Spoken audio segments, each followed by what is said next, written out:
ఆ రానాకి ఎలాంటి శిక్ష పడే అవకాశాలు ఉన్నాయి? ఇలాంటి బాంబ్ బ్లాస్టుల్లో మనకి ఎలాంటి శిక్షలు చూస్తూ ఉంటాం మనం? ఒకటి పాకిస్తాన్ వాళ్ళు ఏమంటున్నారంటే ఈజ్ నాట్ అవర్ సిటిజన్ అంటున్నారు. ఓహో! ఓకే. ఓకే. అసలు మా సిటిజన్ అంటే మేము బద్నాం అవుతామని ఈజ్ నాట్ అవర్ సిటిజన్ అంటున్నారే కానీ వాడు చేసే క్రైమ్ గురించి ఏమంటలేరు. సార్, మరి ఒకవేళ లెటర్స్‌లో ఏమైనా ఇన్ఫర్మేషన్ లాంటిది ఇవ్వటం లాంటివి చేస్తే దానికి కూడా ఏమైనా మీరు ముందు చెక్ చేస్తారా లెటర్స్? లేదంటే మేము వీళ్ళదే కాదు, ఏ ఖైదీ లెటర్ అయినా సెన్సార్ చేస్తాము. ఫస్ట్ అది చదివిన తర్వాతనే వాళ్ళకి వచ్చే లెటర్లు పోయే లెటర్లు కంపల్సరీ సెన్సార్ చేస్తాం. ఒకటి ఇప్పుడు పర్టికులర్ రైల్వే కేసులో బగర్ టికెట్ పోతుంటారు, వానికి ఫైన్ ఇస్తారు. ఫైన్ కట్టకపోతే జైలుకి తీసుకొస్తారు. కోర్టు ముందర పెట్టేసేసి కోర్టు ఇప్పుడు ఫైన్ కట్టలేదు ఇంత సీజ్ చేస్తామంటారు. అండర్టైజ్ బిజినెస్కు 600 గ్రాములు రైస్ రోజు, 250 గ్రాములు వెజిటబుల్స్, 15 గ్రామ్స్ చిల్లీస్, అట్లానే స్కేల్ ఉంది.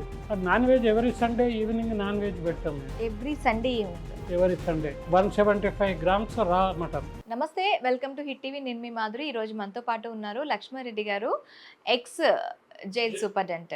నమస్తే సార్. నమస్తే సార్, ముంబై తాజ్ హోటల్లో ఎవరైతే అక్కడ కాల్పులకు కానీ బాంబ్ బ్లాస్ట్కి కానీ తెగబడ్డారో రానా అనే పర్సన్ని అమెరికా నుంచి ఇక్కడికి రప్పిస్తున్నారు. అమెరికా కూడా ఇంకా సహకరించేది లేదు, ఇండియాకి వెళ్ళమని చెప్పి నోటీసులు ఇచ్చింది.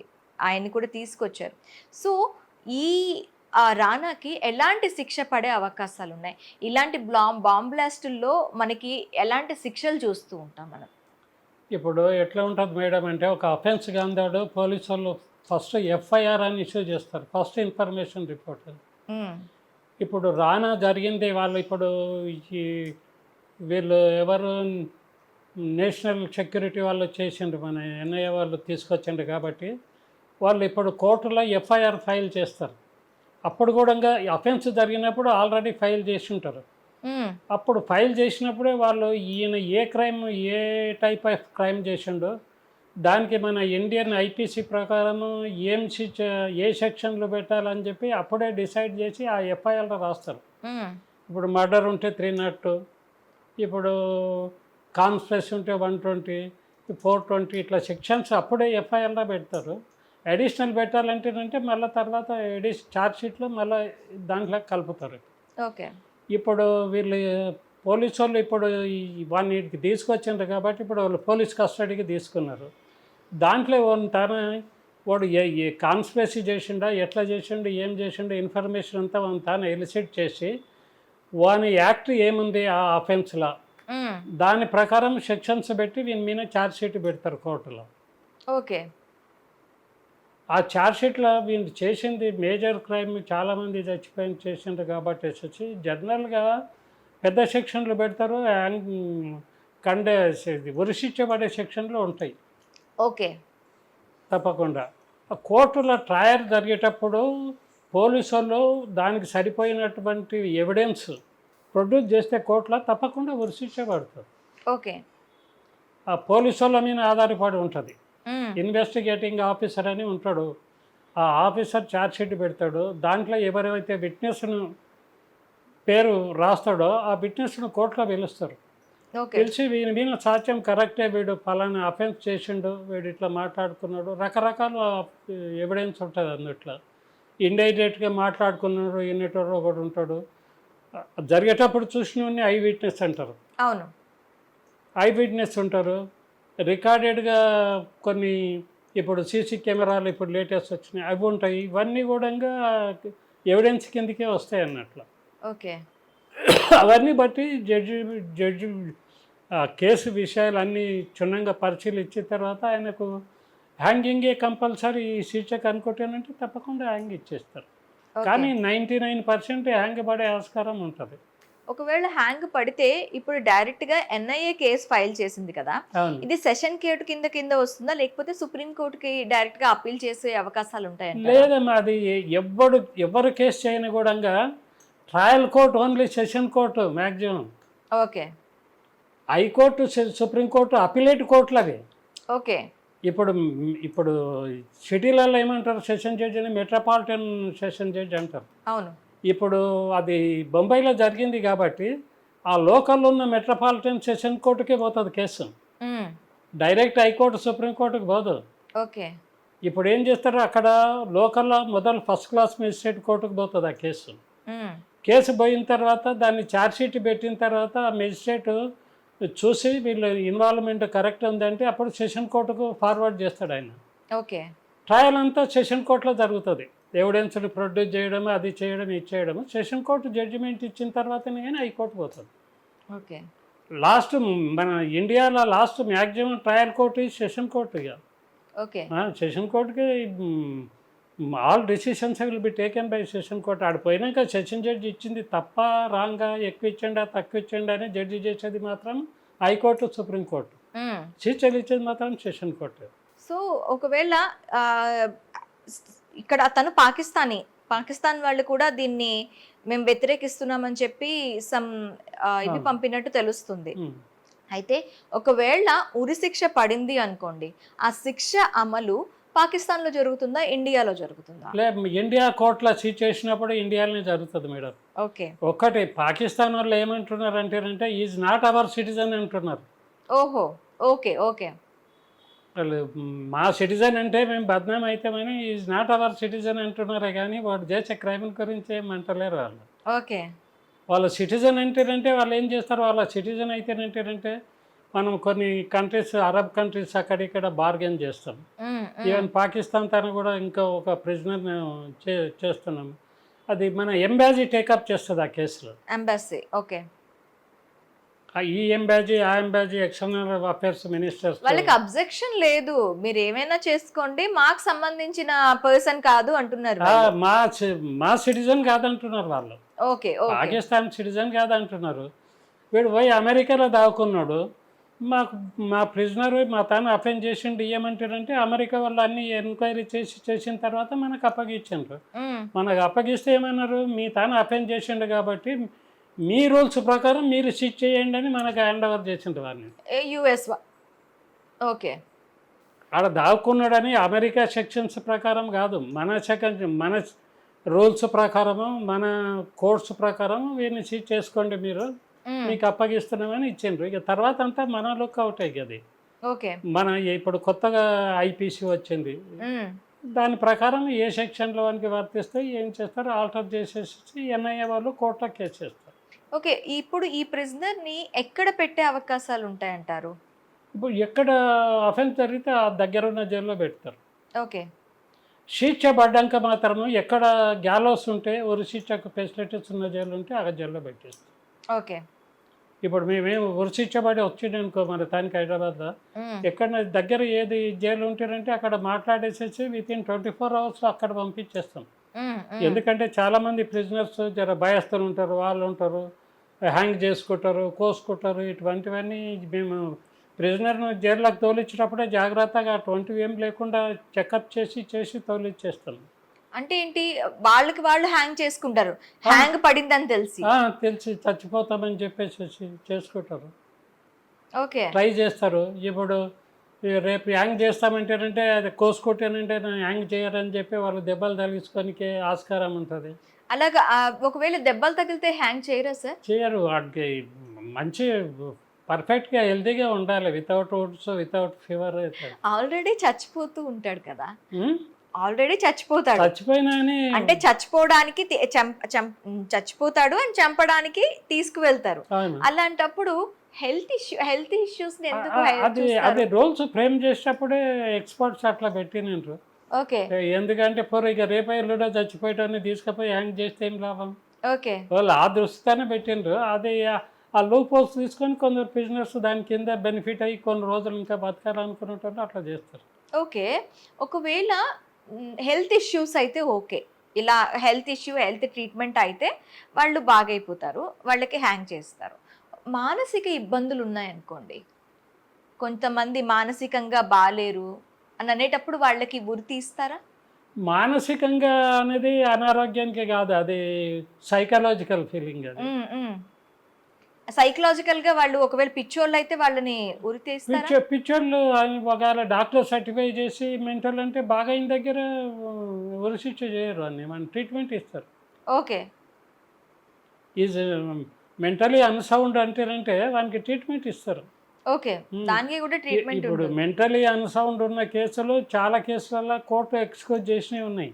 ఓ మెంటల్ బాగాలేక చేసిండ్రు అని చెప్పేసి లైఫ్ ఇచ్చినవి ఉన్నాయి, తొందరగా రిలీజ్ చేసినవి ఉన్నాయి. ఉమ్, ఉమ్. మెంటల్ అన్సౌండ్ ఉన్నప్పుడే కోర్టులే జడ్జి చేస్తారు, వీడు ఇంటెన్షనల్గా చేసిండా, ఉమ్, ఉమ్. ఉద్దేశపూర్వకంగా చేసిండా, యాక్సిడెంటల్గా చేసిండా, ఇవన్నీ కోర్టు ఎగ్జామిన్ చేసేటప్పుడు ఉరిశిక్ష ఇచ్చేటప్పుడు ఎగ్జామిన్ చేసి వానికి కన్విక్షన్ ఇస్తాయి. ఓకే. మెంటల్గా అన్సౌండ్ ఉన్నప్పుడు కోర్టులే శిక్ష తక్కువ ఇస్తారు, వాళ్ళే రాస్తారు వానికి ట్రీట్మెంట్ ఇప్పియండి అని చెప్పేసి. ఓకే. అట్లా సైకలాజికల్గా మేము కన్సల్ట్ చేయం, ఫిజికల్గా హెల్త్గా ఉన్నాడా లేదా ఓకే. అంతే మేము చూసేది అదే, మా రోల్లో కూడా అదే. ఇప్పుడు కొంతమంది శిక్ష పడిన తర్వాత అంటే వాళ్ళు ఆ పని ఈ తప్పు చేస్తారు, ఆ శిక్ష పడింది, ఆ శిక్ష పడిన తర్వాత వాళ్ళు అది తట్టుకోలేక మెంటల్లీ అన్స్టేబుల్ అయ్యారు. అవును. అలాంటప్పుడు ఏం చేస్తారు వాళ్ళకి? మేము మెంటల్ హాస్పిటల్ పంపించేస్తాం, హెల్త్ కేర్ హాస్పిటల్ పంపించేస్తాం. ఓకే. ఇన్పేషెంట్గా అడ్మిట్ చేసి ట్రీట్మెంట్ ఇప్పిస్తాం మేము. ఓకే. ఇప్పుడు మేము ప్రిజనర్స్ ఎక్కువ మన ఎక్కువ ఎక్స్పర్ట్ ఒపీనియన్, ఇన్పేషెంట్, మన స్పెషలిస్ట్ డాక్టర్ ట్రీట్మెంట్ కావాలంటే మేము అవుట్ సైడ్ హాస్పిటల్ అడ్మిట్ చేస్తాం. ఓకే. చేసి ఆడ వాడిని ఆరోగ్యం బాగా అయినంత వరకు అక్కడ ఉంచుతాము, వాళ్ళు డాక్టర్లు డిశ్చార్జ్ చేసినాక తీసుకొస్తాం జైలుకి. ఓకే. అక్కడ మా గార్డు ఉంటారు, పోలీస్ గార్డు ఉంటారు, వాళ్ళకు పెద్ద హాస్పిటల్లో ఇప్పుడు Osmania hospital, Gandhi hospital separate prisoners ward ఉన్నాయి. ఓకే. ఆ వార్డులో తీసుకుపోయి అడ్మిట్ చేస్తాం, అక్కడ స్పెషలిస్ట్ డాక్టర్స్ చూస్తారు, వాళ్ళకు సర్జరీ కావాలితే చేస్తారు, అన్నీ చేసి అన్నీ వాడు బాగా అయిన తర్వాత డిశ్చార్జ్ చేసినాకనే హాస్పిటల్కి వస్తారు. ఓకే. డిశ్చార్జ్ చేసిన తర్వాత మళ్ళీ ఇప్పుడు ఈ ఉరిశిక్ష పడింది అనుకోండి, హాస్పిటల్ నుంచి వచ్చిన తర్వాత మళ్ళీ ఆ కోర్టుకి అప్పీల్ చేస్తారా మీరు ఏ డేట్ కోసం? లేదు అంటే డైరెక్ట్గా దీంట్లో వేసేస్తారా? మేము కోర్టు అది మీకు ఇంతకన్నా మొదలు ప్రొసీజర్ చెప్పినాం కదమ్మా. ఒకసారి ప్రెసిడెంట్ రిజెక్ట్ చేసిన తర్వాత అది డైరెక్ట్ కన్విక్షన్ కోర్టుకు వస్తుంది. వాళ్ళు మాకు డెత్ వారెంట్ ఇష్యూ చేస్తారు, దాన్ని డెత్ వారెంట్ అంటారు. ఓకే. డెత్ వారెంట్ చేసిన తర్వాత వీడు అనారోగ్యంగా ఉన్నారు అంటేనంటే మేము కన్విక్షన్ కోర్టుకి ఇన్ఫార్మ్ చేస్తాం. మేము ఇమీడియట్గా వీడిని హ్యాంగ్ చేయలేకపోతున్నాము, ట్రీట్మెంట్ ఇప్పిస్తున్నాము, అయిన తర్వాత మేము చేస్తామని చెప్పి ట్రీట్మెంట్ బాగా ఇచ్చిన తర్వాత కోర్టుకి ఇన్ఫార్మ్ చేస్తాము, హ్యాంగ్ చేస్తాం. ఓకే. ఇంకా తర్వాత ప్రొసీజర్స్ ఏమీ ఉండవు, ఇన్ఫర్మేషన్ ఇవ్వటం మాత్రమే. అంత information perfect perfect we are going to hang అని చెప్పి ఇచ్చేసేస్తాం, అయిపోయింది. ఓకే. అలా అవును బాగాలేనప్పుడు ఇన్ని పొజిషన్ ఇట్లుంది, రూల్ పొజిషన్ ఇట్లుంది, మేము హాస్పిటల్ అడ్మిట్ చేస్తామని కోర్టుకి ఇన్ఫార్మ్ చేస్తాం. అప్పుడు కోర్టు మాకే సంబంధం, వేరే ఎవరికి సంబంధం లేదు. సో ఒక వ్యక్తి ఉరిశిక్ష పడ్డ తర్వాత సుప్రీంకోర్టు కూడా అప్లై చేసుకున్న తర్వాత ఉరిశిక్ష పడ్డ తర్వాత శిక్ష పడిన దగ్గర నుంచి ఉరి తీయటానికి ఎంత టైం ఉంటుంది సార్? జనరల్గా మినిమం 4 years అయితే పడుతుంది మేడం. సుప్రీంకోర్టుకి వెళ్ళిన తర్వాత కూడా? సుప్రీంకోర్టు ఇచ్చిన తర్వాత ప్రెసిడెంట్ ఎన్ని రోజులు పెట్టుకుంటాడో తెలియదు కదా మేడం. ఎవరు? ప్రెసిడెంట్కి అప్పీల్ చేస్తాడు వీడు, రిప్రజెంటేషన్. అవును. ప్రెసిడెంట్కు ఇంత తొందరగా మాకు ఇవ్వండి అని మేము అడగలేము. ప్రెసిడెంట్ దగ్గర కూడా 2-3 years డిలే అవుతుంది. ఓకే. అట్లా 2-3 years డిలే అయిన కేసులు చాలా ఉన్నాయి ప్రెసిడెంట్. అంటే మన దీంట్లో మన లాస్ కానీ మన దీంట్లో ప్రొసీజర్స్లో కానీ చాలా వరకు వెయిట్ చేసి ఆ శిక్షను అమలు చేస్తారు, రైటా సార్? ఎందుకు ఇంత డిలే అవుతూ ఉంటుంది? ఈ డిలే అన్ని కోర్టులలో కేసులు ఎక్కున్నందుకు వరకు డిలే అవుతాయి మేడం. ఓకే. అప్పీల్ ఎందుకంటే సెషన్ కోర్టు వరకు డిలే అవుతుంది, ఆడనే 1 yearకి ఎక్కువ అవుతుంది. ఇప్పుడు బొంబాయి బ్లాస్ట్ కేసు ఉన్నాయి, 40-50 మంది విట్నెస్ ఉంటారు. కోర్టులో రోజు 3-4 కన్నా ఎక్కువ ఎవిడెన్స్ తీసుకోలేరు టైం. ఓకే. అవి జరిగేటానికి అందుకొరకు స్పెషల్ కోర్టులు పెడతారు ఇటువంటి దానికి. ఓకే. వేరే కేసులో క్లబ్ అయితేనంటే జరాని ఇప్పుడు లేటెస్ట్గా కట్టే జైలు చెంచల్ కూడా జైలు ఉంది, పక్కనే కోర్టు కట్టినాం బయట. ఓ. ఇప్పుడు డేంజరస్ ప్రిజనర్స్ ఉన్నారనుకో, ఐఎస్ఐ వాళ్ళు ఇప్పుడు చంద్రపల్లి జైల్లో ఒక కేసు ట్రయల్ కూడా అయ్యింది ఆ కోర్టులో. ఓకే. వీళ్ళని తీసుకుపోయి ఆ జైల్లో పెడతారు. ఆ మెజిస్ట్రేటే వాటికి కోర్టుకు పోయి ఆడిని ఎవిడెన్స్ తీసుకొని ఆ ఖైదీని అక్కడనే పబ్లిక్లో తీసుకొస్తే డేంజర్ ఎస్కేప్ అవుతారు, వేరే వాళ్ళు అటాక్ చేస్తారు అని అటువంటి కేసులలో కోర్టు దగ్గరనే, జైలు దగ్గరనే కోర్టు ఉంటుంది, అక్కడ చేసేస్తారు. ఇప్పుడు చంద్రపల్లి జైలు దగ్గర ఉంది, కొత్తగా కట్టిన జైలు దగ్గర బయట కోర్టు. ఓకే. అంటే ప్రిజనర్ సమ్ అంటే డేంజరస్ ప్రిజనర్స్ ఎవరైనా ఉన్నారు అంటే వాళ్ళని ఒకసారి జైల్లో వేసిన తర్వాత మళ్ళీ బయటకు కూడా తీసుకొని రావటం ఉండదు ఇప్పుడు. ఎందుకంటే ఈ ఐఎస్ఎల్లో వాళ్ళు బయట అటాక్ చేస్తారు, ఇవి చేస్తారు అని చెప్పేసి ఇప్పుడు ఫేమస్ గ్యాంగ్స్ ఉంటాయి, మన తను లేవు కానీ ఢిల్లీలో అక్కడ ఇక్కడ. అటువంటి వాళ్ళు అక్కడనే జైలు పక్కన ఉన్న కోర్టుల్ని అన్ని ఎవిడెన్స్ తీసుకొని అన్నీ చేస్తారు. ఒకవేళ ఇప్పుడు మన దేశం కాదు, రానా మన దేశం కాదు, ఆయనకి ట్రీట్మెంట్స్ ఎలా ఉంటాయి? సేమ్ మన ఇక్కడ ఖైదీలకి ఏ ట్రీట్మెంట్ ఉంటుంది వాళ్ళకి అదే treatment. Okay. No separate treatment. ఇప్పుడు వాళ్ళ పేరెంట్స్ డీటెయిల్స్ కానీ వాళ్ళ ఫ్యామిలీకి సంబంధించిన డీటెయిల్స్ కానీ తను ఇవ్వటం ద్వారా ఆ ఫ్యామిలీకి మన తరపు నుంచి ఏమైనా ప్రాబ్లమ్స్ ఉండటం కానీ, అంటే ఇప్పుడు వేరే దేశస్తులు, అవును, ఆ వేరే దేశస్తులు వాళ్ళ ఫ్యామిలీ గురించి ఎక్కడ చెప్పరు. అవును, ఇలా ఎవరైతే నేరాలు చేసిన వాళ్ళు ఉంటారో ఎక్కడ ఫ్యామిలీ గురించి చెప్పరు. ఇప్పుడు లాస్ట్ కన్వెన్షన్స్ కింద ఎవరైనా మీ లాస్ట్ కోరికలు తీర్చుకోవాలి అని అనుకునేటప్పుడు వాళ్ళ డీటెయిల్స్ ఇచ్చారనుకోండి, ఆ డీటెయిల్స్ ని వాళ్ళకి వెళ్ళి అప్రోచ్ అయ్యి వాళ్ళని కూడా తీసుకొచ్చే ఛాన్సెస్ ఉంటాయంటారా? మేము తీసుకురాం మేడం. ఇప్పుడు ప్రతి ఖైదీ డిటెన్యూ కానీ కండెమ్డ్ ప్రిజనర్ కానీ అడ్మిట్ అయ్యేటప్పుడు వాళ్ళ ఫ్యామిలీ లిస్ట్ అడుగుతాం మేము. కండెమ్డ్ ప్రిజనర్కు ఓన్లీ వాళ్ళ ఫ్యామిలీ మెంబర్స్కు ప్లస్ లీగల్ అడ్వైజర్స్గా మేము ఇంటర్వ్యూలు ఇస్తాము. ఆ లిస్టుని బట్టి మేము చేస్తాము. ఒకవేళ ఇప్పుడు పాకిస్తాన్ ఇచ్చిండు అనుకో, ఇస్తేనంటే మేము వాళ్ళకి ఇన్ఫార్మ్ చేస్తాం, కానీ వాళ్ళు రావడము చేయడము ఇబ్బంది, ఎందుకంటే దే హావ్ టు ఒబ్టైన్ పాస్పోర్ట్. అవును, ఇవన్నీ ఉంటాయి. అందుకొరకు జనరల్గా ఫారిన్ ప్రిజనర్స్ నేను అనుకుంటాను వాళ్ళ రిలేషన్స్ ఎవరు రారు, ఇక్కడ చూడరు చేయరు అని అనుకుంటాను. ఏమైనా ఉంటే కమ్యూనికేషన్ మేము లెటర్స్ ఇస్తాం కండెమ్డ్ ప్రిజనర్స్కు. ఓకే. అఫీషియల్గా వాళ్ళు వారానికి 2 లెటర్లు రాయొచ్చు. ఓకే. ఆ లెటర్స్ మేమే సప్లై చేస్తాము. ఓకే. అక్కడ పంపించేస్తాం, వాళ్ళు అక్కడికి వెళ్ళి 2 లెటర్లు రాయొచ్చు వారానికి. సార్, మరి ఒకవేళ లెటర్స్లో ఏమైనా ఇన్ఫర్మేషన్ లాంటిది ఇవ్వటం లాంటివి చేస్తే దానికి కూడా ఏమైనా మీరు ముందు చెక్ చేస్తారా లెటర్స్? లేదంటే మేము వీళ్ళదే కాదు, ఏ ఖైదీ లెటర్ అయినా సెన్సార్ చేస్తాం మేము. ఫస్ట్ అది చదివిన తర్వాతనే వాళ్ళకి వచ్చే లెటర్లు పోయే లెటర్లు కంపల్సరీ సెన్సార్ చేస్తాం. ఒక డిప్యూటీ జైలర్ ర్యాంక్ ఆఫీసరే ఉంటాడు దాంట్లో. ఓకే. ఓకే. ఉదయం టపాలు రాందాడు ఖైదీలకు ఏమేమి లెటర్లు వచ్చినాయి తీసుకొని చదివి సెన్సార్డ్ అని రబ్బర్ స్టీల్ కొట్టి లోనికి పంపించేస్తాం. ఓకే.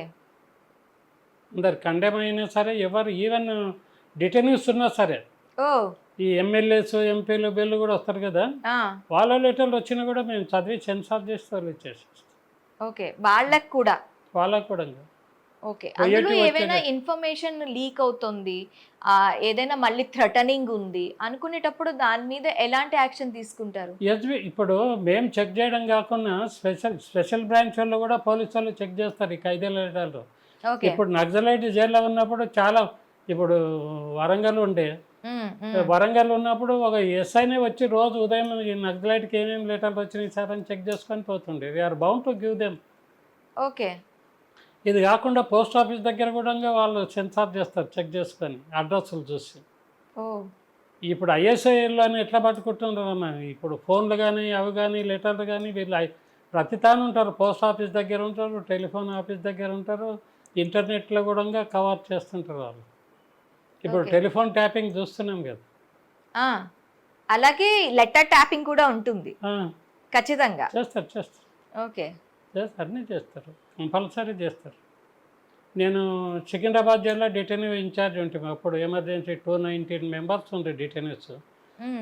ఒక ఎస్ఐనే వస్తుండే, ప్రదర్శనం ఉంటుండే, ఎందుకంటే వాళ్ళ ఇంటర్వ్యూలు కూడా కవర్ చేస్తుండే ఆయన. వచ్చిన వాళ్ళ ఇంటర్వ్యూలు కూడా కవర్ చేస్తుండే. ఇప్పుడు ప్రిజనర్స్ ఎవరైనా ఉన్నారు అనుకోండి, ఇలా ఉరిశిక్ష పడ్డ ఖైదీలు ఎవరైనా ఉన్నారు అంటే వాళ్ళని అంటే గవర్నమెంట్ తరఫున ఇంటర్వ్యూ చేయటం లాంటివి ఏవైనా ఉంటాయా? అంటే ఒక పబ్లిక్ లో వాళ్ళ గురించి చెప్పడానికి ఏమైనా ఇంటర్వ్యూస్ అవి అలౌ లేదు చేస్తారా? లేదమ్మా, అట్లేం లేదు. పబ్లిక్ అనేది లేనే లేదు, మేము కూడా ఎవరికి అలౌ చేయము. ఇప్పుడు కోర్టు ఇప్పుడు ఒక ఖైదీ లోనికి వచ్చిందంటే ఏమన్నా కోర్టుకు సంబంధం అమ్మా, వాళ్ళు మాట్లాడాలి చేయాలంటే కోర్టు పర్మిషన్ తీసుకొని రావాలి, ఓకే. వేరే ఏం లేదు. ఇప్పుడు శిక్ష పడ్డ ఖైదీలు ఉంటే గవర్నమెంట్ పర్మిషన్ తీసుకురావాలి. శిక్ష పడ్డ ఖైదీలు ఉంటే అండర్ ట్రయల్స్ ఉన్నారనుకో కోర్టు పర్మిషన్ తీసుకురావాలి. ఓకే. అట్లా అన్నట్లు రెండో ఖైదీలు under trial prisoners, convict prisoners. Convict prisoners అంతా మా అజ్మాయిష్ ఉంటుంది, అండర్ ట్రయల్ ప్రిజనర్స్ అంతా జ్యుడిషియల్ అజ్మాయిష్ ఉంటుంది. సో ఖచ్చితంగా దీనికోసం ట్రయల్స్ అనేవి నడుస్తూ ఉంటాయి.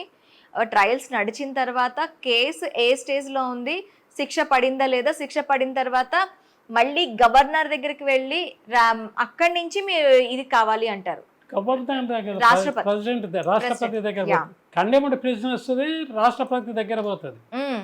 లైఫర్స్ది గవర్నర్ దగ్గర పోతుంది. ఓకే, ఇక్కడ మళ్ళీ చేంజెస్ ఉంటాయా?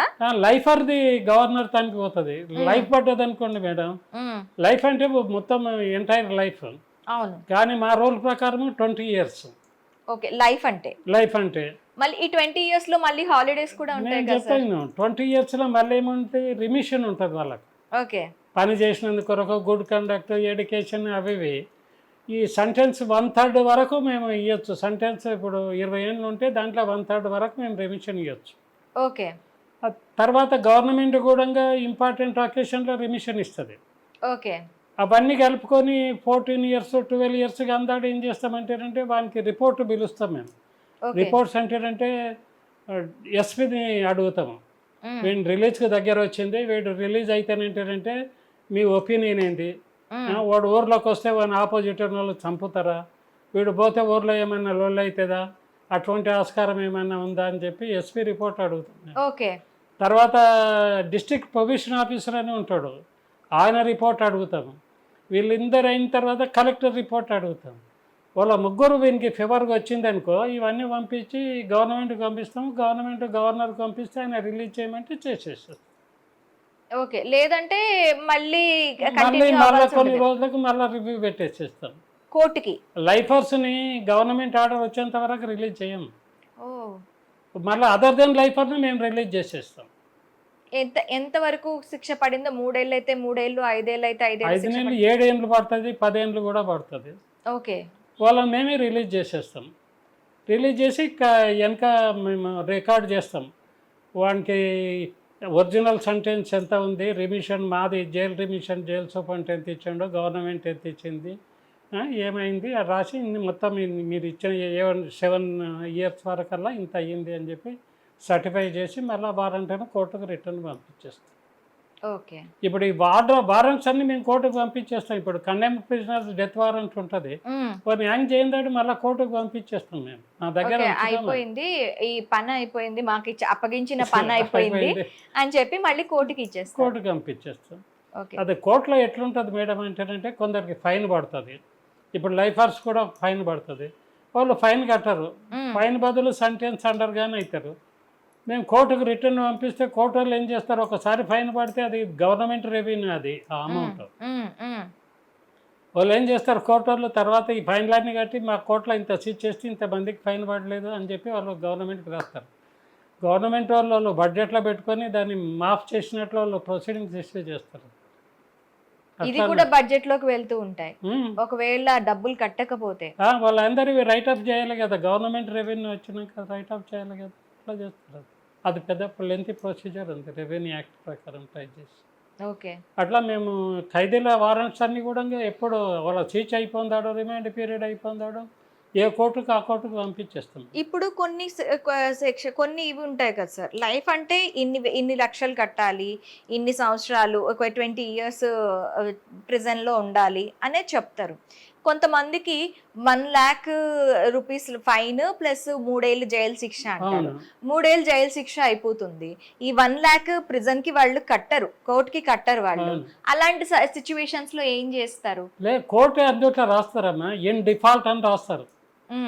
Is imposed fine of ₹1,000, in default he should undergo RI for 3 months అని రాస్తారు. సో సీచ్ అయిపోయినాక 3 నెలలు ఎక్కువ పెట్టుకొని ఇడుస్తాం. ఇప్పుడు ఇందుట్లో ఏముందంటే మేడం, ఒరిజినల్ శిక్షకు రిమిషన్ ఇస్తాం, ఫైన్కు రిమిషన్ ఇయ్యం. ఓకే. ఫైన్ ఎంత సెంటెన్స్ పడ్డా కూడా రిమిషన్ ఇయ్యం. ఓకే. అది ఎక్స్ట్రా అండర్ గాని కావాల్సింది. అంటే దాని గురించి కూడా మీరు జైల్లో ఎక్స్ట్రా శిక్షణ అమలు చేస్తారు. అమలు చేస్తారు. కోర్టే రాస్తుంది. ఓకే. దాంట్లోనే రాస్తారు. డిఫాల్ట్ సెంటెన్స్ అని ఉంటుంది, ఫైన్ వేసినాక రాస్తారు. ఓకే. కొన్నిట్లా ఓన్లీ ఫైన్ వేస్తారు, ఇన్ డిఫాల్ట్ ఇంత సెంటెన్స్ అని జైలుకి వస్తారు. ఓకే. ఇప్పుడు పర్టికులర్ రైల్వే కేసులో బగర్ టికెట్ పోతుంటారు, వానికి ఫైన్ వేస్తారు, ఫైన్ కట్టకపోతే జైలుకి తీసుకొస్తారు, కోర్టు ముందర పెట్టేసేసి కోర్టు ఇటు ఫైన్ కట్టలేదు ఇంత సీజ్ చేస్తామంటారు. ఆ ఫైన్ అయిపోయి వాడు అన్ని రోజులు అయిన తర్వాత అది మళ్ళీ రైల్వే కోర్టుకు మేము పంపించేసేస్తాం. ఓకే. అట్లా అన్నట్లే డిఫాల్ట్ సెంటెన్స్. ఇప్పుడు ఇలా శిక్ష పడిన వాళ్ళకి వెంటనే వదిలేస్తారా, మళ్ళీ కోర్టు ఆర్డర్స్ వచ్చేంత వరకు వెయిట్ చేస్తారా? లేదమ్మా, అదర్ దెన్ లైఫర్ని వదిలేస్తాం మేము. ఓకే. లైఫర్స్ మాత్రం గవర్నమెంట్ ఆర్డర్స్ కావాలి. ఓకే. గవర్నమెంట్ కూడా గవర్నర్ కాన్ఫరెన్స్ తీసుకొని ఆర్డర్స్ పంపిస్తుంది. ఆ జీవాల గవర్నర్ది ఉంటుంది, conference of governor of Telangana అని చెప్పేసి. లైఫర్స్ మాత్రం కంపల్సరీ గవర్నర్ పంపించి గవర్నర్ తన సంతకంతోనే వస్తుంది. ఓకే. జనరల్గా వీళ్ళు రిపబ్లిక్ డే, ఇండిపెండెన్స్ డే అటువంటప్పుడు, సిల్వర్ జూబ్లీస్ జరిగితే అటువంటప్పుడు ఇవి జరుగుతుంది. అంటే వాళ్ళని వదిలేసే ఛాన్సెస్ కూడా ఉంటాయి. అండర్ జనవరి 26 అంటే వింటూ ఉంటాం, జనవరి 26, ఆగస్ట్ 15 రిలీజ్ అవుతున్నారు, ఆగస్ట్ 15 సందర్భంగా. అందుట్లో రొటీన్గా ఉంటాయి కానీ అట్లా 25 years of independence, okay, 50 years of independence అటువంటప్పుడు రిలీజ్ చేస్తారు. ఇప్పుడు తెలంగాణ అయింది, 10 ఏళ్ళు అయింది, సపోజ్ 10 days అయిపోయిందని మన సీఎంకి ఇంట్రెస్ట్ ఉంటారంటే ఈ కెన్ పుట్ అన్నట్టు. ఓకే. అయితే సార్, ఇప్పుడు ఇలా ఇండిపెండెన్స్ డే కానీ లేదంటే జనవరి 26 ఈ సిల్వర్ జూబ్లీస్, ఆ తర్వాత గోల్డెన్ జూబ్లీస్ ఇలా అయిన తర్వాత ఏ ప్రిజనర్స్ ని బయటకు విడిచిపెట్టడం జరుగుతుంది? అంటే బయటకి అంటే వీళ్ళు సెలెక్ట్ చేస్తారు కదా, ఎలాంటి ప్రిజనర్స్ ని సెలెక్ట్ చేస్తారు బయటకు వదలటానికి? ఇప్పుడు ఎట్లా అంటే మా తాను ఓపెన్ ఎయిర్ జైల్స్ ఉన్నాయి. ఓపెన్ ఎయిర్ జైల్లో ఖైదీలే పోయి వ్యవసాయం చేస్తారు. డైరీ ఫారం ఉంది, పౌల్ట్రీ ఫారం ఉంది, గార్డెనింగ్ ఉంది, అన్ని ఇప్పుడు మొగలాలి ఉంది. అవును. అక్కడ మేమేం చేస్తామంటే 3/4 సెంటెన్స్ ఎక్కువ ఈ జైల్లో, క్లోజ్డ్ జైల్లో మంచిగా వేరు ఉంటేనంటే వాళ్ళను కమిటీ ఉంటుంది, doctor, welfare officer, Jailer, jail superintendent, deputy superintendent వాళ్ళని ఎగ్జామిన్ చేసి వీళ్ళు బయటికి తోలిచ్చినా కూడా ఎస్కేప్ అయ్యే ఆస్కారం లేదు, వీళ్ళు ఓపెన్ జైలుకు తోలియచ్చు అని చెప్పేసి ప్రొసీడింగ్ రాసి వాళ్ళని ఓపెన్ ఎయిర్ జైలుకు తోలిస్తారు. అక్కడ వాళ్ళకి రెమిషన్ ఎక్కువ ఉంటుంది, పెరోల్ ఫర్లో ఎక్కువ ఉంటుంది కాబట్టి 99% ఎస్కేప్ కానికే వాళ్ళు ట్రై చేయరు, పోతారు, వ్యవసాయం చేస్తారు, ఎక్కువ రెమిషన్ వస్తుంది, తర్వాత రిలీజ్ అయిపోతుంది. ఓకే. అట్లా ఇప్పుడు జైలు ఉంటుంది, బయట ఓడి వాళ్ళే చేయాలంటేనంటే మేము షార్ట్ టర్మర్స్ని తోలిస్తాం.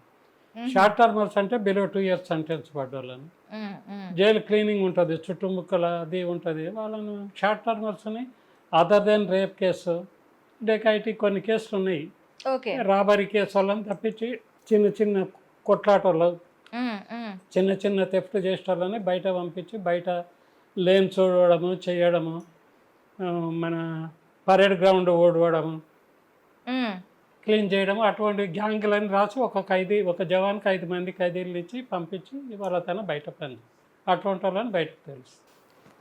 అయితే సార్, ఇప్పుడు వీళ్ళకి పెట్టే ఫుడ్ ఉంటుంది కదా, అది బయట నుంచి ఫుడ్ని పట్టుకెళ్తారా, లేదంటే జైల్లోనే ఈ ఖైదీలతో వండిస్తారా, లేకపోతే ఇది వండడానికి సపరేట్ ఆఫీసర్స్ని ఎవరినైనా పెడతారా? అంటే అక్కడ గవర్నమెంట్ డ్యూటీలు చేసే వాళ్ళు ఉంటారా? అంటే చాలా సినిమాల్లో చూస్తూ ఉంటాము, అక్కడ ప్రిజనర్సే వండటం అవి చూపిస్తూ ఉంటారు, అలా ఏమైనా? ప్రిజనర్సే వండుతారు మేడం. ఓకే. ఇప్పుడు ఎట్లా ఉంది జైల్ మాన్యువల్ మేడం అంటేనంటే అండర్ ట్రయల్ ప్రిజనర్స్ ఉంది.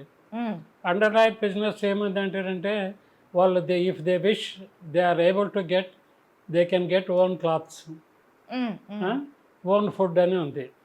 జనరల్గా మేము 99% ఓన్ ఫుడ్ డిస్కరేజ్ చేస్తాం. ఓకే.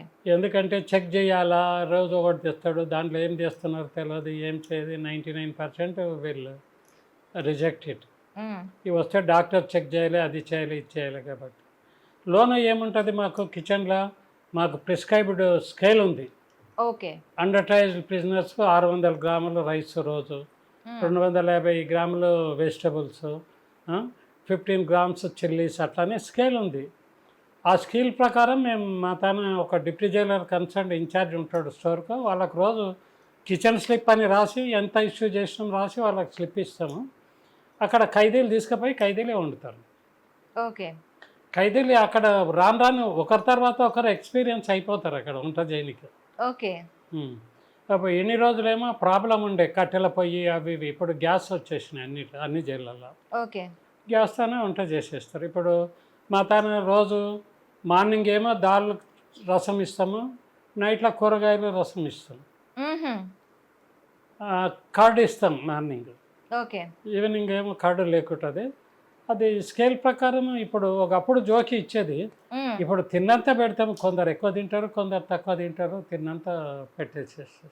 ఆ స్కేల్ ప్రకారం కాకుండా ఇప్పుడు ఎంత అడిగితే అంత పెట్టేసేస్తాం మేడం. అయినా కూడా మిగులుతూనే ఉంటారు. ఓకే. అయితే సార్ వీళ్ళకి నాన్ వెజ్ పెట్టడం ఇలాంటివి ఏవైనా ప్రిస్క్రైబ్ చేస్తారా? Non veg every Sunday evening non veg పెడతాం madam. Every Sunday evening? Every Sunday 175 grams raw mutton. Raw mutton అంటే 175 గ్రాములు వండిన తర్వాత ఎంత అయితే అంత అవుతుంది. స్కేల్ అది. ఓకే. ఒకరొకరికి 175 గ్రామ్స్. మొదలేమో మటనే పెట్టేది, ఇప్పుడు ఆల్టర్నేటివ్ ఒక వారం ఆదివారం చికెన్, ఒక ఆదివారం మటన్ పెడుతున్నారు. ఓకే. మరి మటన్లో కూడా స్కేల్ ఉంది. హాఫ్ ఈ గోటు హాఫ్ సి గోటు, అన్నీ సి గోటే తీసుకురాకూడదు అని రూలు. అదేంటది? అది ఏంటో పెట్టిండ్రు బ్రిటిషర్స్. అంటే ఏదే కానీ మీరు బయట పోయినప్పుడు నువ్వు ఎప్పుడైనా మటన్ తీసుకురాలేదా? జనరల్గా సీ గోట్ ఎవరు ప్రిఫర్ చేయరు, ఆడ గొర్రెల మటన్ టేస్ట్ లేకుంటుంది. అవును.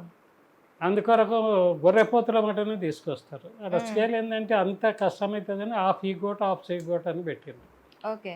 అది వచ్చినప్పుడు వాడు మొత్తం తీసుకొచ్చి వెయిట్ చేసేటప్పుడు సూపరింటెండెంట్ డిప్యూటీ సూపరింటెండెంట్ చెక్ చేస్తాడు. చెక్ చేసి దాని ప్రకారము వెయిట్ చేసినాక వాడు ఆనే జైలు దగ్గరనే కొట్టించి ఇచ్చిపోతాడు. ప్రతి సండే ఇస్తాము. అట్లా కాకుండా టీబీ పేషెంట్స్ ఎవరైతే ఉంటారో డాక్టర్ రాస్తారంటే దాని ప్రకారం ఎవరీ డే 100 గ్రామ్స్ మటన్ ఇస్తాం వాళ్ళకి. ఓకే. టీబీ పేషెంట్స్ వెయిట్ ఎవరైతే లాస్ అవుతారో ఇప్పుడు డాక్టర్ కూడా చెక్ చేస్తాడు జైల్లో. వెయిట్ లాస్ అయిన వాళ్ళకు మిల్క్ ఎగ్ రాస్తారు. ఓకే. టీబీ పేషెంట్లకు మటన్ రాస్తారు. ఓల్డ్ ఏజ్ వాళ్ళకు కూడా అన్నం తినలేము అది అన్నట్టు వాళ్ళకు కూడా బ్రెడ్ మిల్క్ రాస్తారు. ఆ ఫెసిలిటీస్ ఉంది. అన్ని సెంట్రల్ జైళ్ళల్లో 2 డాక్టర్స్ 2 ఫార్మసిస్ట్ 10 బెడెడ్ హాస్పిటల్ ఉంటుంది లోన. ఇంకా వాళ్ళ చేత కాదు ట్రీట్మెంట్ కంటే అవుట్ సైడ్ హాస్పిటల్ రెఫర్ చేస్తారు. అప్పుడు మళ్ళీ వాళ్ళకి ఎవరినో ఒకరిని సెంటరీని ఇచ్చి పంపిస్తూ ఉంటారా, లేకపోతే వాళ్ళంతా వాళ్ళని వదులుతారా? మొదలు మా జవాన్స్ తీసుకుపోయి అడ్మిట్ చేస్తారు మేడం. అడ్మిట్ అయిన తర్వాత మేము పోలీసు వాళ్ళకి రాస్తాము. ఓకే. పోలీసు వాళ్ళు వచ్చి మా వాళ్ళని రిలీవ్ చేస్తారు. గార్డు కంపల్సరీ ఉంటారు, లేకుంటే వాళ్ళు ఎస్కేప్ అవుతారు. సర్వేలెన్స్ అయితే ఉంటుంది ఉంటుంది. ఎమర్జెన్సీలో మా జవాన్లతోనే పంపిస్తాం. అట్లా కాకుండా ఏం చేస్తాము, రోజు ఆ డాక్టర్ రాస్తాడు రేపంతా వీళ్ళకు టెస్టులు ఉంటాయి జైల్లో లేకుంటాయి, వీళ్ళందరికీ ఫలానా టెస్టులు చేయాలి అది ఇది అంటే మేము ఎస్కాట్ రాస్తాం. పొద్దున్నే పోలీసు వాళ్ళు వచ్చి తీసుకుపోయి వాళ్ళు అన్నీ ఆ టెస్టులు చేయించి మళ్ళీ తీసుకొచ్చి అడ్మిట్ చేస్తారు. డైలీ మెడికల్ ఎస్కాట్ అని కూడా వస్తుంది జైళ్ళకి. ఓకే. అట్లా రాస్తాం. అన్ని ఫెసిలిటీస్ ఉన్నాయి. అయితే ఇప్పుడు చెర్లపల్లి, చెంచల్గూడ ఇలాంటి ప్రిజన్స్ దగ్గర వ్యవసాయం అని చెప్పి అంటే వాళ్ళతో పండించడం, బయట అమ్మటం, లేదంటే వాళ్ళతో కొన్ని చేతి వృత్తి పనులు చేయించడం లాంటివి చూస్తున్నాం సార్ ఈ మధ్య. ఈ మిషన్ ఎందుకు పెట్టారు? దాంట్లో దాని థీమ్ ఏంది మేడం అంటారంటే వచ్చిన వాళ్ళను ఖైదీలను ఏదన్నా ఒకటి ట్రైనింగ్ ఇచ్చి వాళ్ళంతా కూడా బతకాలి బయట అనేది దాని ఈ థాట్. ఓకే. అందుకొరకు ఇప్పుడు జైళ్ళల్లో ఇప్పుడు నేను వరంగల్లో ఉన్న, హైదరాబాద్లో ఉన్న 7 ఫ్యాక్టరీలు ఉండే ఒక్కొక్కతను. దాంట్లో వీవింగ్ కూడా ఒకటి. ఇప్పుడు వీవింగ్ ఇంట్రెస్ట్ ఉన్న ఖైదీ మతాన ఒక శిక్షపడ్డ ఖైదీ రాందాడు అదర్ మోర్ దెన్ 2 years మేము ఆ ఖైదీని వర్క్ అలాట్ చేయాలి మేము. ఓకే. దాని మా తన కమిటీ ఉంటుంది, welfare officer, superintendent, deputy superintendent, Jailer కూర్చుంటాను. వాడిని పిలుస్తాము, నువ్వు బయట ఏం పని చేస్తుంటివి, నువ్వు లోన ఏం పని నేర్చుకుంటావు అని చెప్పేసి వాని యాప్టిట్యూడ్ బట్టి వాని పర్సనాలిటీ బట్టి చేసి మేము వానికి వర్క్ అలాట్ చేస్తాం. ఓకే. వాడు వేవింగ్ ఇంట్రెస్ట్ సార్ నేను అదే బయట వేవింగ్ కేసులో ఇచ్చేసేస్తాను, వాడు వేవింగ్ వర్క్లో పర్ఫెక్ట్ అయిపోతాడు. అట్లే సోప్ మేకింగ్, కాబులరీ, carpentry, durrie making, Warangal printing ఉండే ఇవన్నీ ఇవన్నీ ఇచ్చేసేస్తాం. ఏదో ఒకటి వర్క్ చెప్పాలి, మేము వర్క్ తీసుకోవాలి అంటారు. వృత్తిపరంగా వాళ్ళు స్టేబుల్ అయ్యారు, జైలు నుంచి బయటకు వచ్చారు. అలాంటి వాళ్ళకి బయట పని చేసుకోవటానికి పని దొరకని సమయాల్లో గవర్నమెంట్ నుంచి అంటే జైలు నుంచి కానీ కోర్టు నుంచి కానీ వీళ్ళకి పర్వాలేదు, మేము అంతా వీళ్ళని అబ్జర్వ్ చేసాము, వీళ్ళకి లోన్స్ ఇస్తే వీళ్ళు తిరిగి కడతారు, మీరు వీళ్ళకి లోన్స్ అలర్ట్ చేయొచ్చు, వీళ్ళకి ఒక ఉపాధి అనేది కల్పించవచ్చు అని చెప్పి ఏమైనా లెటర్ లాంటిది ఇస్తారా? లెటర్ కాదు మేడం, మా తన ఆఫ్టర్ కేర్ అని ఉంది. Okay. After care will be look after by A provision officers, okay, district provision officers. వాళ్ళు ఏం చేస్తారు, ప్రిజనర్ రిలీజ్ అయిన తర్వాత వాళ్ళు పోయే ప్రొబేషన్ ఆఫీసర్ని కలిస్తానంటే he will represent his grievances. Okay. కలెక్టర్లో ఇట్లా మీటింగ్ ఉంది వాళ్ళ తాన, వాళ్ళకు బయట ప్రైవేట్ జాబులు ఇప్పియడము, లోన్లు ఇప్పియడము, వాళ్ళ ప్రిఫరెన్స్ బట్టి అన్నీ ఈ will look after. Okay. Welfare officer, prison welfare officer రాస్తాడు, లోన్ కూడా ప్రిజన్ వెల్ఫేర్ ఆఫీసర్ ఉంటాడు, బయట డిస్ట్రిక్ట్ ప్రొవిషన్ ఆఫీసర్స్ ఉంటారు. ఓకే. వాళ్ళు ఆఫ్టర్ కేర్ అంతా వాళ్ళు చూసుకుంటారు, మాకు సంబంధం లేదు. రిలీజ్ అయిన తర్వాత వాళ్ళు ఏం చేస్తున్నారు అనేది కూడాను సర్వేలెన్స్ లో ఉంటుంది, ఖచ్చితంగా వాళ్ళని ఒక కనిపెడుతూనే ఉంటారు. వాళ్ళంతా ప్రెమిచ్యూర్ రిలీజ్ అయిన వాళ్ళని కూడా డిస్ట్రిక్ట్ ప్రొవిషన్ ఆఫీసర్ వాచ్ చేస్తాడు మేడం. ఓకే.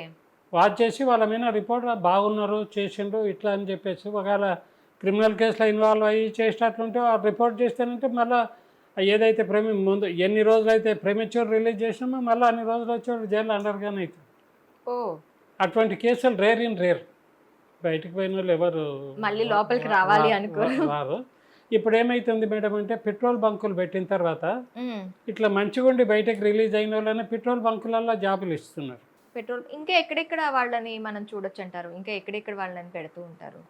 పెట్రోల్ బంకులలో చేస్తున్నారు. ఇప్పుడు బయట ఇప్పుడు హైదరాబాద్ జైల్లో ఫిమేల్ వార్డర్ పక్కన బయట స్టాల్ పెట్టిండ్రు, ఆ స్టాల్లో కూడా వాళ్ళని రిలీజ్ ప్రిజనర్ని పెట్టిండ్రు అని నేను పేపర్లో చదివాను. ఎందుకంటే లేటెస్ట్ డెవలప్మెంట్ నాకు తెలియదు. అది ప్రైవేట్లో ఎంప్లాయ్మెంట్ దొరుకుతుంది వాళ్ళకి. సార్, మీ ఓవరాల్ పీరియడ్లో ఎవరైనా మహిళకి ఉరిశిక్ష పడ్డం చూసారా? ఇప్పుడు ఉరిశిక్ష అనేది చూసేటప్పుడు మనకి మేల్ ప్రిజనర్స్నే చూస్తూ ఉంటాం, అలా ఫిమేల్ ప్రిజనర్స్ ఎవరైనా ఉన్నారా?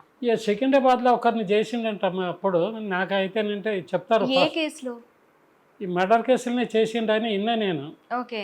నాకు తెలియదు, ఆ పేరు కూడా ఇంకా తెలియదు. ఫస్ట్ సికింద్రాబాద్లో ఒక లేడీని చేసిండ్రు అని చెప్పేసి టాక్.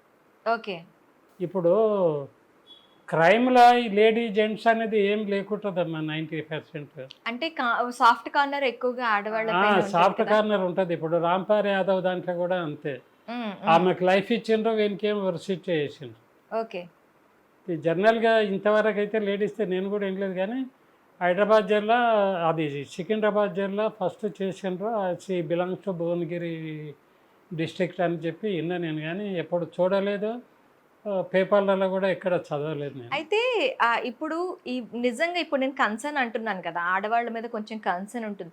ఈ శిక్ష విధించేటప్పుడు ఈ కన్సర్న్తో ఆలోచిస్తాయా కోర్టులు? ఆడవాళ్ళు వీళ్ళకి కొంచెం శిక్ష వేయాలి, మగవాళ్ళు వీళ్ళకి ఎక్కువ శిక్ష వేయాలి, ఇలాంటివి ఏం లేదమ్మా.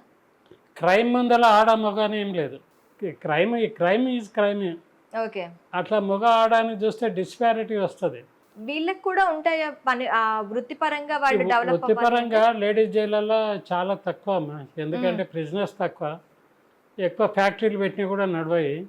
అందుకొరకు కుటీర పరిశ్రమ అంటారు చూడు, అటువంటివి చేపిస్తారు. ఓకే.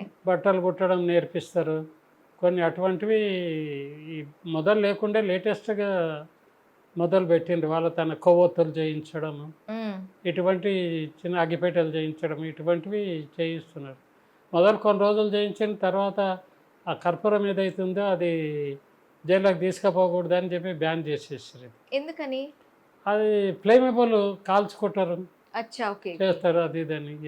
అది ప్రొహిబిటెడ్ ఆర్ట్స్ కింద వస్తాయి. జైల్లో ప్రొహిబిటెడ్ ఆర్టికల్స్ అని వాళ్ళు ఇస్తుంటుంది, అవి లోనికి అలా చేయకూడదు. ఏమేమి ఉంటాయి సార్? చాలా ఇప్పుడు గంజాయి, okay, alcohol, okay, blades, okay, knifes, okay.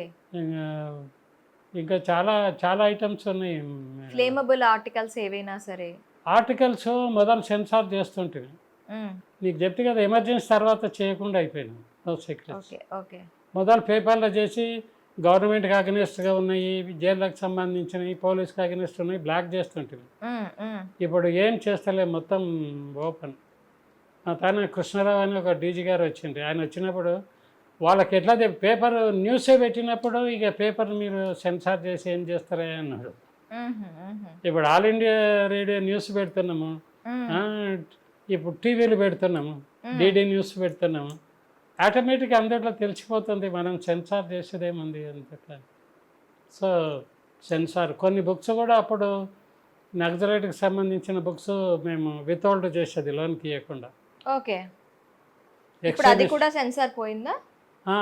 ఇప్పుడు అవి కూడా ఇచ్చేస్తున్నాము మొత్తం. ఓకే, ఏం పెద్ద రెస్ట్రిక్షన్ ఏం లేదు. అంటే లైబ్రరీస్ కూడా ఉంటాయా సార్? లోన లైబ్రరీ, సెంట్రల్ జైల్లో లైబ్రరీ ఉంటుందమ్మా, సెంట్రల్ జైల్స్లో. ఓకే.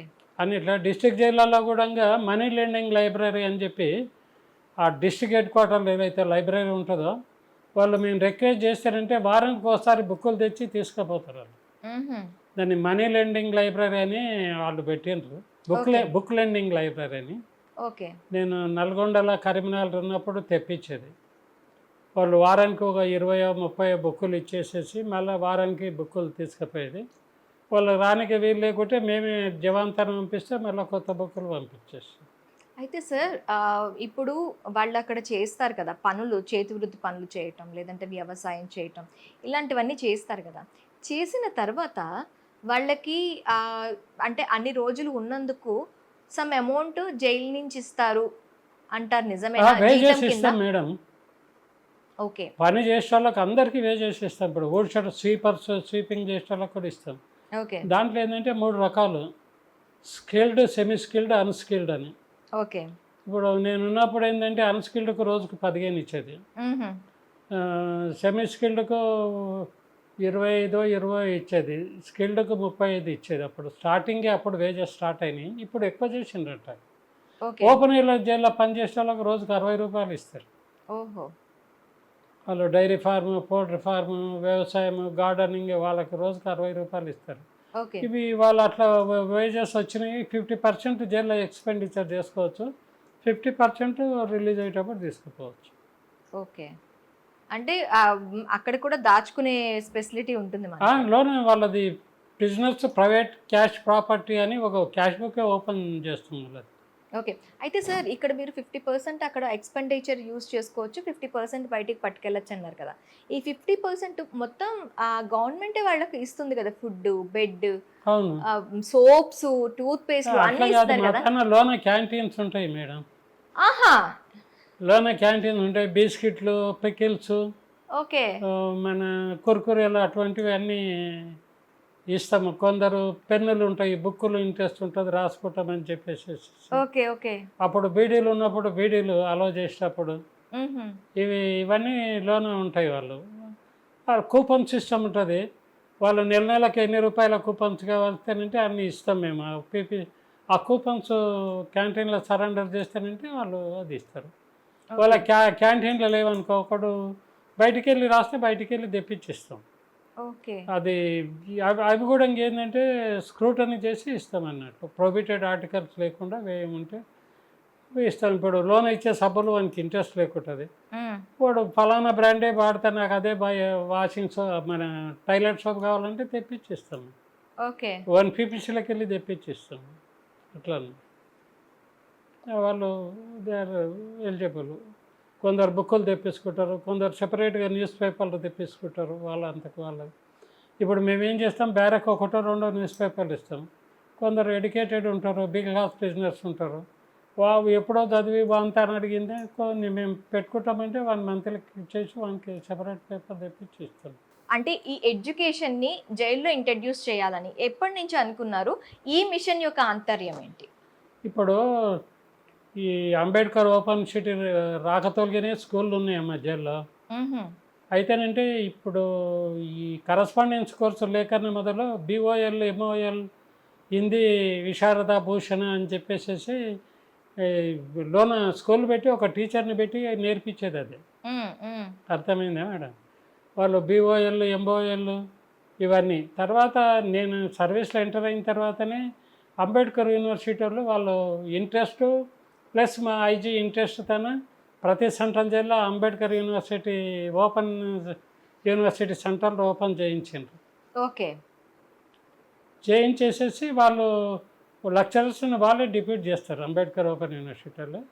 వాళ్ళు సండే వచ్చి క్లాసులు తీసుకొని వీళ్ళకి చెప్పి చేస్తారు. చేసేసి వాళ్ళు మా వాళ్ళకి ఏంటంటే బేసిక్ అవసరం లేదు. ఇప్పుడు HSC కంపల్సరీ కావాలి, PUC కంపల్సరీ కావాలి అని అట్లా లేకుండా వాళ్ళు ఏం చేస్తారు, BA ఎంట్రన్స్ ఎగ్జామ్ తీసుకుంటారు. ఓకే. ఎంట్రన్స్లో పాస్ అయిన వాళ్ళకు BAలో అడ్మిషన్ ఇస్తారు. వాళ్ళు 3 ఏళ్ళల్లో వాళ్ళు కరస్పాండెన్స్ కోర్సులలో వాళ్ళకి డిగ్రీ ఇచ్చేస్తారు. డిగ్రీ పాస్ అయిన వాళ్ళు ఉన్న వాళ్ళకు మాస్టర్ డిగ్రీలు ఏం కావాల్సి వాళ్ళు అరేంజ్ చేస్తారు, ఇచ్చేస్తారు. అట్లా ఇప్పుడు ఈ మధ్యన చదువుకునే వాళ్ళు ఎక్కువైపోయారు. అన్ని సెంట్రల్ జైళ్ళల్లో Ambedkar open university education centres ఉన్నాయి. అంబేద్కర్ యూనివర్సిటీ. ఓకే. ప్రతి సెంట్రల్ జైల్లో ఉన్నాయి. మరి నార్మల్ స్టేట్ వైడ్ జైల్స్లో వాళ్ళకి అవి ఉంటుందా? స్టేట్ వైడ్ జైల్స్ ఉంటాయి కదా కొన్ని, అందులో ఈ ఫెసిలిటీస్ ఉన్నాయా? ఆ ఫెసిలిటీస్ అక్కడ లేవు. ఎవరైనా ఎడ్యుకేషన్ ప్రిజనర్ అంటే చెప్పిస్తారు. ఎందుకు మేడం అంటే డిస్ట్రిక్ట్ జైల్లో 2 years కన్నా తక్కువ శిక్ష పడ్డోళ్ళే ఉంటారు. వాళ్ళు 6 నెలల్లో 5 నెలల్లో వెళ్ళిపోతారు. అన్ని ట్రయల్ ప్రిజనర్స్ ఉంటారు, ఈ పొద్దు ఉంటారు, రేపు వెళ్ళిపోతారు. వాళ్ళకి ఇవి లాంగ్ టర్మ్ ప్రోగ్రామ్స్ నడవాయి వాళ్ళకి. ఓకే.